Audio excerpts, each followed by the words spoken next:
ስሜ ኢክራም መሐመድ አብዱ ይባላል። የመጣሁት ከባቲ ከተማ ነው። ዛሬ ይዤላችሁ የመጣሁት በንጽህና ዙሪያ ያሉትን የፈጠራ ስራዎች ይዤ የመጣሁት።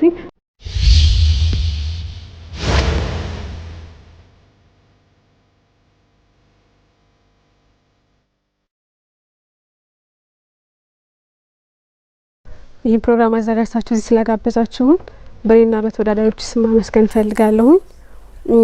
እስቲ አንድ ጥያቄ ልጠይቃችሁ። በመጀመሪያ አሁን ላይ አይበለው እና እዚህ አጋጣሚ እጃችሁን ቆሻሻ ቢነካችሁ፣ ቆሻሻ ምላችሁ በሳሙና መጥራት ያለበት ቆሻሻው በቀላሉ በሳሙና መወገድ የማይችል አይነት ቆሻሻ እጃችሁን ቢነካችሁ አሁን ላይ ምን ታጠቀማላችሁ? በእርግጥ በየአካባቢው ውሃ ሊኖር ይችላል አይደለ? ወጣ ብለን እንታጠባለን። ሳሙና ግን አናገኝም። በኪሳችሁም በቦርሳችሁም ሳሙና አልያዛችሁም። ይሄ ደግሞ የተለመደ ባህልም አይደለም አይደል? ይሄን የሚቀርፍ የፈጠራ ስራ ደግሞ ዛሬ ይዤላችሁ መጥቻለሁ። ሳምፕል ላሳያችሁ። ደስ ያሳይ It will be Who can I you? She's hooking. Hooking us. Wow. ገንጠል አድርገሽ እቺ ልጅ ሳሙና አረባክ እቺን ትገነጥልና ታጠበባታል። ወረቀት ላይ ነው ይሰራቻል። ብራቮ። እንደምታዩት በጣም ቆንጆ ማራኪና ለመያዝ ቀላል ነው። በቦርሳችን በኪሳችን ቤትም ቦታ ስንንቀሳቀስ ለመያዝ ብቁ የሆነ ነገር ነው አይደል? ጠራኑም እንደምታዩት ቆንጆ ነው። እጅ ላይ ማራኪ ነው በጣም። በዚህ የፈጠራ ስራ ምን አይነት ሰዎች ይጠቀማሉ ለሚለው ሙሉ ማህበረሰቡ የሚያስጠቅም የፈጠራ ስራ ነው። ምክንያቱም እጅ መታጠብ ያለብን የትኛውም ሰው እጅ መታጠብ አለበት ብዬ ስለማስብ ማለት ነው። አጠቃቀሙን አንዷን በመገንጠል ውሃ በማድረግ እናሻለን። በውስጡ 12 ፒስ አለው 12 ቀን ማለት ነው። ይሄ የፈጠራ ስራ ነው የማይጠቀማሉ ለሚለው የትኛው ማህበረሰብ ይጠቀማል? ትምህርት ቤቶች ከከፍተኛ እስከ ኬጂ ተማሪዎች በተለይ የምገባ ፕሮግራም ያላቸው ትምህርት ቤቶች ይጠቀሙታል ብዬ አስባለሁ።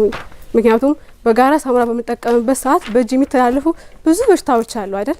ያንን ለመቅረፍ ይረዳናል ብዬ ስላሰብኩ ነው። አመሰግናለሁ። በጣም አሪፍ። በጣም ነርስ ነው። እኔ ተለጅቶብኛል። በጣም ትገርሚ ልጅ ነሽ። It's my first time. የኔ መጀመሪያ ጊዜ ነው። ውጪ ነው ያየሁት። እኮ የሚገርም ነገር ነው። ምናምን አመትና በጣም ሃይ ኢንድ የሆነ ቢሮ ውስጥ ነው ያየሁት። ይሄንን ሀሳብ ፈጥረሽ ለማንኛውም ሰው እንዲዳረስ ማድረግ መቻልሽ ራሱ ትልቅ ያስመሰግንሻል። ደግሞ ኮምፓታብል እኮ ነች። በቃ ኦሬዲ ተሰካለ ዋሌት ውስጥ ይዛታለ።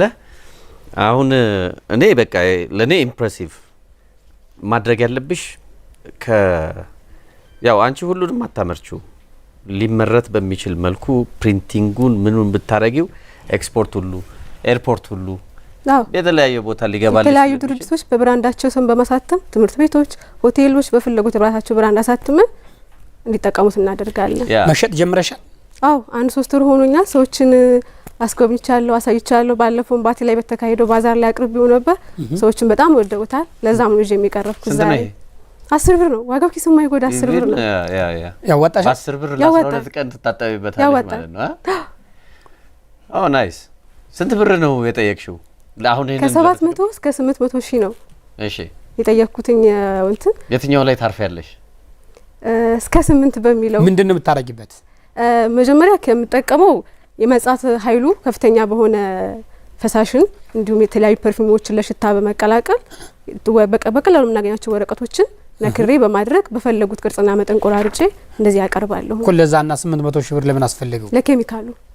ለኬሚካሉ ወደፊት ነው በፋብሪካ ደረጃ ሲሆን ለሰራተኞች ደሞዝ አለ እንደምታዩት ለማሻሻል በሚለው እስከ 800 ሺህ አስቤያለሁኝ። አካባቢው የሚበክልም አይደለም፣ ወረቀት ነው፣ በስፋሽ ነው ከተጠቀምን በኋላ አካባቢው አይበክልም። የውጭውን በላስቲክ ነበር ማቀው አይደለ? ይሄ ራሱ ሌላ ነገር። ይሄ ደግሞ አይበሰብስም ፕላስቲክ ካለው አንፃር ደግሞ አሁን መንግስታችን ፕላስቲክ እየከለከለ አይደለ? ስንት ቀን ይቆያል እንደዚህ ሆኖ ተቀምጦ? ለምሳሌ እኔ ብዙ ገዛውና አስቀመጥኩኝ ባጋጣሚ ሳልጠቀመው ቀረው። አሁን ሳሙና በጣም ብዙ ይቆያል። አዎ ኤክስፓየርዴት አለው እዛ ላይ ኤክስፓየርዴት አለው። ኦኬ ተጽፏል። እጅ የሚጎዳ አይደለም። ፒኤቹን በመለካት ነው የሰራሁት። ለአንድ አመት ማለት ነው። አዎ ለአንድ አመት ነው ሞክረሻል? አንድ አመት መቆየት ሞክሬዋለሁ። ፒኤቹ ተለክቷል። ከ7 እስከ 8 የሆነ ፒኤቹን አሲር ስለሆነ እጅን የማይጎዳ በማድረግ ፒኤቹን በመለካት ቴስት ፔፐር አለኝ። በዛ በመለካት ነው ለገበያ ያቀረብኩት። ኢክራም ግን አንድ ጥያቄ ያለኝ እንዴት አሰብሹ? ስላጋጠመኝ ነው። ብዙ በተለይ እንደዚህ ረጅም ያሉ ጉዞዎች ላይ በሚሄድበት ጊዜ መኪና ላይ የተለያዩ ነገሮች ነካለሁኝ። ሆቴሎች ላይ ሲሄድ የተመገብኩት ምግብ ሌላ የተመገበው ምግብ ስነካ አልፈልግም ያን ሳሙና መንካት። የተለያዩ ሆቴሎች ላይ አንድ አይነት ሳሙና ነው የሚቀርብልን። ሶ ከራሴ ያየሁኝ ብዙ ሰዎች ይቀፋቸዋል። በሶፍት ነው ሁላ ጠርጎ የሚወጡት አይታጠቡም። እና ሳስበው የራሳችን አንዳንድ ሳሙና ቢኖረን ንጽህናውን ሰው ጠብቆ ይወጣል የሚል ሀሳብ አስብኩኝና ይሄን ለመስራት አስብኩኝ። ኧረ አልፈሻል በዛው በቃ አንቺ በቃ ተወስጃታለሽ። አንቺ ወስጃታለሽ። አመሰግናለሁ። ጎበዝ በርቺ። this is disruptive idea ማለት ነው።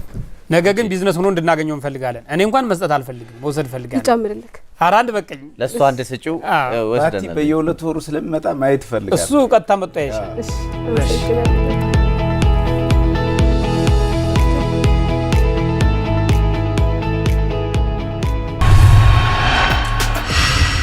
ስራዬን በቆንጆ ሁኔታ ያቀረብኩትኝ ለልጆች በጣም ወደውታል። ለየት ያለ ሀሳብ ነው ያመጣሁትኝ። የማህበረሰቡን ችግር የሚፈታ ሀሳብ ነው ያመጣሁትኝ። ጥሩ አስተያየትም ሰጥተውኛል። በጣም ወደውታል። እንደማልፍም ተስፋ አድርጋለሁ።